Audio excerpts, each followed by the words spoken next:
ایک لمحے کو سوچو، ایک ایسی قوم کے بارے میں جو پہاڑوں کو تراش کر محل بناتی تھی، جو اکڑ کر ہنستی اور کہتی تھی ہم سے زیادہ طاقتور کون ہے؟ مگر جب آسمان سے حکم آیا تو ان کے عالیشان محل پلک جھپکتے مٹی کے نیچے دب گئے۔ حضرت نو کے بعد ایک اور قوم ابھری، قوم عاد۔ یہ لوگ یمن اور عمان کے درمیان موجود علاقے الاحقاف میں رہتے تھے، اور ان کے شہر کا نام تھا ارم ذات العماد، یعنی ستونوں والا وہ شہر جو گویا آسمان سے باتیں کرتا تھا۔ ان کے جسم پہاڑوں کی مانند مضبوط، ان کا قد بادلوں کو چھو لینے والا، اور ان کا غرور آسمان کو چیر دینے والا تھا۔ وہ کہتے تھے، ہم ہی زمین کے اصل وارث ہیں، ہم ہمیشہ رہیں گے۔ احقاف کی سنہری ریت میں ان کے شہر دور دور تک پھیلے ہوئے تھے۔ ان کے گھوڑوں کی دوڑ کی گونج زمین کو ہلا دیتی تھی، اور رات کے وقت ان کے چراغوں کی روشنی ایسی چمکتی جیسے زمین نے تاج پہن رکھا ہو۔ ان کی محفلوں میں ایک ہی بات گونجتی، ہم جیسے لوگ دوبارہ کبھی پیدا نہیں ہوں گے۔ ان کے بچے کم عمری میں ہی پتھر اٹھا کر اپنی طاقت دکھاتے، اور بزرگ فخر سے کہتے، ہمارے بچے بھی پہاڑوں کو جھکا دینے والے ہیں۔ قوم عاد کا ایک عجیب عقیدہ بھی تھا، وہ سمجھتے تھے کہ ہوا ان کی غلام ہے۔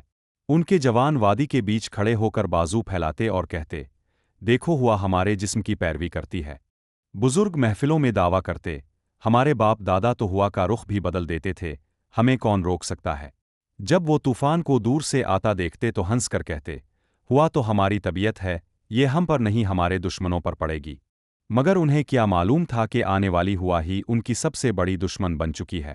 وقت گزرتا گیا اور ان کا غرور بڑھتا گیا، تکبر ان کے دلوں میں پھیل گیا۔ پھر اللہ نے اپنا نبی بھیجا، حضرت ہود۔ انہوں نے کہا، اے میری قوم، صرف اللہ کی عبادت کرو، اس کے سوا کوئی معبود نہیں ہو۔ انہوں نے جواب دیا، کیا تم چاہتے ہو کہ ہم اپنے باپ دادا کا مذہب چھوڑ دیں؟ ہم طاقتور ہیں، ہمیں کوئی چھو نہیں سکتا۔ حضرت ہود نے دوبارہ کہا، میں تمہیں اس عذاب سے ڈرا رہا ہوں جس کا تم تصور بھی نہیں کر سکتے، مگر جن دلوں میں غرور بھر جائے وہاں نصیحت پتھر سے ٹکرا کر ٹوٹ جاتی ہے۔ حضرت ہود روز ان کے بازاروں، محلوں اور دروازوں پر جا کر دعوت دیتے۔ لوگ مذاق اڑاتے، اگر تیری بات میں دم ہوتا تو ہمارے محل کب کے زمین بوس ہو چکے ہوتے۔ کچھ بچے ان کا مذاق بناتے، کچھ لوگ انہیں دیکھ کر راستہ بدل لیتے۔ ایک دن حضرت ہود ان کی مجلس میں گئے، جہاں سردار سونے کے تختوں پر بیٹھے تھے۔ انہوں نے کہا، اللہ کی بنائی ہوئی قدرت کا نظام دیکھ لو، تمہاری طاقت کچھ بھی نہیں ہو۔ انہوں نے کہا، اگر عذاب آتا ہے تو لے آ، ہم اسے روک لیں گے۔ عذاب سے کچھ دن پہلے وادی میں عجیب منظر ابھرا۔ رات کی خاموشی میں آسمان سے گہری گونج سنائی دی، نہ بادل گرجے، نہ بجلی چمکی۔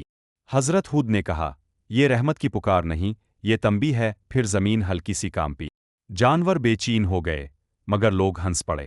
پھر اللہ کا فیصلہ آیا۔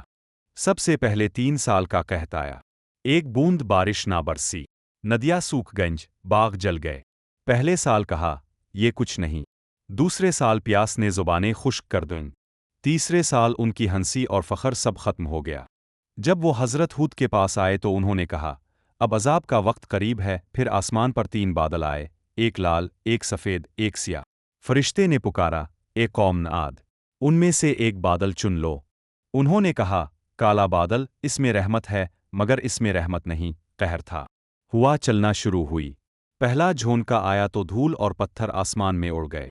دوسرا جھونکا آیا، درخت گر گئے، جانور فضا میں اچھل گئے۔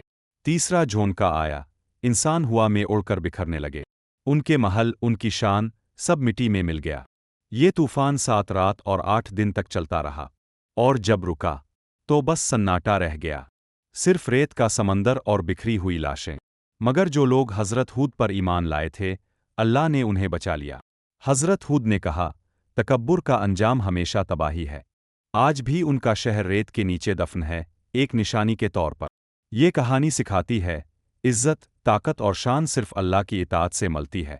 اگر تمہیں یہ قرآنی کہانی پسند آئی ہو تو ویڈیو کو لائک کرو، کمنٹس میں بتاؤ کہ اگلا ایپیسوڈ کس پر دیکھنا چاہتے ہو، اور چینل کو سبسکرائب کرنا نہ بھولو۔ یہ صرف کہانی نہیں، ایک حقیقت ہے جو یاد دلاتی ہے کہ جب انسان غرور اور ظلم پر اتر آئے تو اللہ اسے مٹانے میں دیر نہیں کرتا۔